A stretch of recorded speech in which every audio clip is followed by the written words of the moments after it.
दरअसल जब शिलोंग पुलिस पूछताछ करेगी तब सोनम रघुवंशी चुप्पी तोड़ेगी और जब चुप्पी तोड़ेगी तब वो राज सामने आएंगे कि आखिर रिश्तों की ऐसी कौन सी गांठ थी जिसके टूटते टूटते राजा रघुवंशी की जान चली गई। क्योंकि एक ऐसा हाई प्रोफाइल मामला था जिसकी चर्चा सड़क से लेकर सोशल मीडिया तक हो रही है। इंदौर के राजा रघुवंशी को क्या वाकई अपने प्रेमी राज के साथ मिलकर सोनम रघुवंशी ने शादी के महीने भर के भीतर शिलोंग में हनीमून के दौरान ही मार दिया? शिलोंग पुलिस का दावा है कि सोनम ने अपने प्रेमी के साथ मिलकर कॉन्ट्रैक्ट किलर्स को हायर किया और शिलोंग में मरवा दिया। अब शिलोंग पुलिस इंदौर से लेकर गाजीपुर तक से हर आरोपी को शिलोंग ले जाने की तैयारी में है ताकि फिर सोनम की राजा को मारने की साजिश के हर सच तक पहुंचा जा सके। 8-9 जून की रात 1 बजे गाजीपुर वाराणसी हाईवे पर एक ढाबे के पास 25 साल की लड़की पहुंचती है। ब्लैक जीन्स टी शर्ट पहनी परेशान नजर आती इस लड़की ने फिर ढाबे पर बैठे साहिल यादव से कहा मोबाइल फोन दीजिए और कॉल करके कहा हेलो भैया, मतलब इतना ही बोल के वो बहुत ज्यादा भावुक हो जाती है तो रोने लगती है। गाजीपुर के काशी चाय जायका नाम के हाईवे से सटे इस ढाबे पर मौजूद साहिल को अंदाजा नहीं था कि रविवार सोमवार की रात उससे मदद मांगने वाली लड़की वो सोनम रघुवंशी है, जिसकी तलाश 2 राज्यों की पुलिस कर रही है,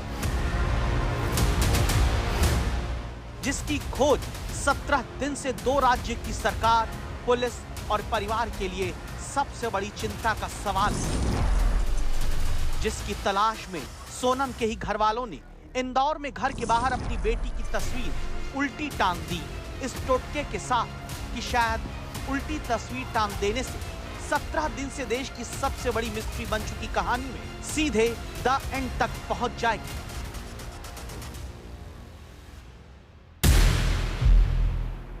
लेकिन जब सोनम मिलती है तो तस्वीर सीधी होने के बजाय इतना घूम जाती है कि द एंड की जगह अब सवालों का नया चक्र घूमने लगा। और इंदौर की ससुराल में जहां पोस्टर लगा था सोनम रघुवंशी की यही पुकार, कब देखेंगे घर का द्वार, जिस घर में 11 मई को अग्नि के 7 फेरे लेकर बहू बनकर सोनम पहुंची, वहीं पर सोनम की तस्वीर फाड़ दी जाती है और आग लगाने की तैयारी दिखती है।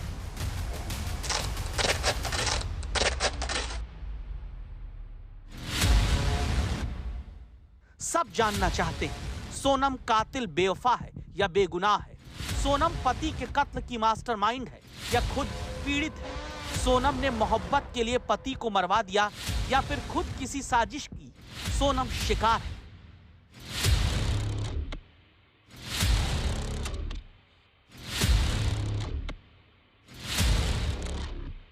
क्योंकि इस वक्त देश की सबसे बड़ी मर्डर मिस्ट्री में एक था राजा, एक है रानी, राजा मर गया और शुरू हुई नई राज कहानी।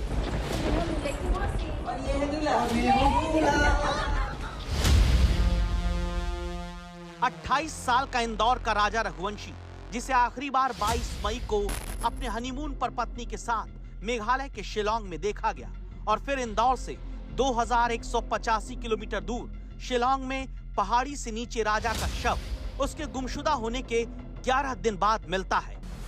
और फिर राजा का शव मिलने के 7 दिन बाद शिलोंग से 1160 किलोमीटर दूर उत्तर प्रदेश के गाजीपुर में ढाबे के पास जिंदा मिलती है राजा की पत्नी सोनम। अब सोनम कहती है मैंने पति को नहीं मारा, मुझे तो कुछ पता ही नहीं।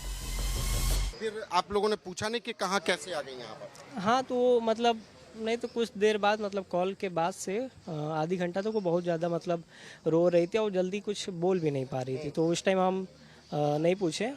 कस्टमर भी थे, कुछ देर बाद जब उनसे पूछे तो वही बता रही थी कि मेरा मई में मतलब शादी हुआ था, गए थे अपने हस्बैंड के साथ घूमने मेघालय, वही बीच दौरान में उनका गहना मतलब छीने जाने की कोशिश की जा रही थी। उसी बीच में उनके हस्बैंड को मार दिया गया और वो देखने के बाद वहाँ से वो मतलब बेहोश हो गए। फिर उसके बाद उस टाइम पीरियड से लेके यहाँ तक वो कैसा है उनको कुछ आइडिया नहीं है। मेघालय की पुलिस कहती है राजा के कत्ल में सोनम शामिल है। now thorough investigation, find out actually more details of the crime, how it was prepared, what is what apart from the love angle, is there any other motive and all that, and any more people involved who actually were interested in the demise of Raja Raghuvanshi. So all that will be ascertained in the days to come. Sonam के घरवाले कहते हैं बेटी निर्दोष है, Meghalaya police फंसा रही है। पुलिस का भी हाथ है इस केस में। ये राजा के मर्डर में वहाँ की पुलिस का 100% हाथ है, ये मैं गारंटी के दावे के साथ बोल रहा हूँ ये चीज। और राजा के घरवाले कहते हैं लगता है बहू की साजिश बहुत बड़ी थी। अपन ने तो बहू को साथ में भेजा था ना, ये थोड़ी मालूम उसके पीछे कौन गए कौन नहीं गए हैं। ये तो उनको सब अब पता चल रहा है ना कि किसकी साजिश थी किसकी नहीं थी। और ये बहुत बड़ा षड्यंत्र रचा गया था, बहुत बड़ा, छोटा मोटा खेल नहीं है, ये बहुत बड़ा है ये।